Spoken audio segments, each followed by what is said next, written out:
మనమందరం దసరా రోజున వాహనాలు, పనిముట్లు, పుస్తకాలు, పరికరాలు ఇలా ప్రతిదానికి పూలు పెట్టి పూజ చేసుకుంటాం. కానీ అసలు కారణమేంటో మీకు తెలుసా? ఈరోజు మనం ఆయుధ పూజ వెనుక ఉన్న నిజమైన కథను తెలుసుకుందాం.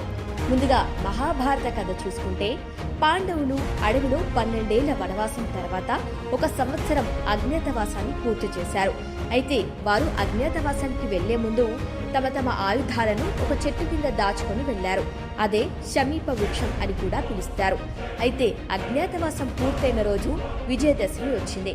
ఆ రోజు పాండవులు తిరిగి ఆ చెట్టు దగ్గరికి వెళ్లి వారి ఆయుధాలను తీసుకున్నారు. ఆయుధాలకు పూలు పెట్టి దేవతలను స్మరించుకొని వారి ఆశీర్వాదంతో యుద్ధానికి బయలుదేరారు. ఇక ఆ రోజు నుంచి పాండవులకి ప్రతి దాంట్లో విజయాలు మొదలయ్యాయి. అందుకే విజయదశమి రోజున ఆయుధాలను పూజించడం ఒక సాంప్రదాయంగా మారింది. మరో పురాణ కథ ప్రకారం చూసుకుంటే దుర్గాదేవి కథ.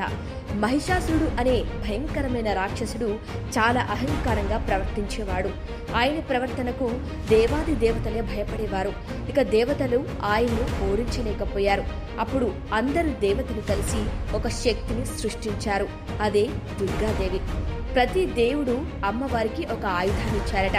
ఇక శివుడి నుంచి త్రిశూలం, విష్ణువు నుంచి చక్రం, ఇంద్రుడి నుంచి వజ్రాయుధం, మరెందరో దేవతల నుంచి ఖడ్గం, గద, విల్లు, బాణాలు ఇలా ఆయుధాలను ఇచ్చారు. ఈ ఆయుధాల సహాయంతోనే దుర్గాదేవి మహిషాసురుడిని సంహరించింది. అందుకే దుర్గాదేవి పూజ సమయంలో ఆయుధాలకు ప్రత్యేక స్థానం ఉంటుంది. ఇక వాటి గురించి కూడా ప్రతి సంవత్సరం దసరాకి, నవరాత్రుల్లో ఆయుధ పూజ చేయటం మరో ఆనవాయితీగా వస్తుంది. ఇప్పట్లో ఆయుధాలంటే కత్తులు, బాణాలు కాదు, మనం పని చేసుకునే వస్తువులన్నీ మన ఆయుధాలే.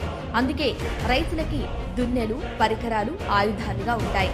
ఇక కార్మికులకి పనిముట్లు, డ్రైవర్లకి వాహనాలు, విద్యార్థులకి పుస్తకాలు, పెన్నులు, ఆయుధాలు ఇలా ఎవరి వృత్తికి సంబంధించిన వస్తువులు వారికి ఆయుధాలుగా ఉండి వారికి విజయాన్ని తీసుకువస్తాయని, దానికి ప్రతీకగా ప్రతి దసరాకి నవరాత్రులు ముగించుకొని అన్నింట్లో విజయాన్ని సాధించాలనే ప్రగాఢ విశ్వాసంతో అందరూ దసరా రోజున తమ సాధనాలను పూజిస్తారు.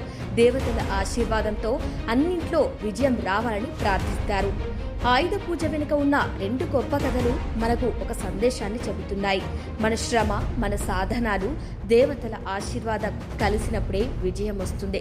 అందుకే ప్రతి దసరాకి ఆయుధాలను పూజించడం ఒక ఆచారం మాత్రమే కాదు, మన విజయానికి బలాన్నిచ్చే ఒక సాంప్రదాయం కూడా. జై దుర్గామాత, జై జై సనాతన ధర్మం.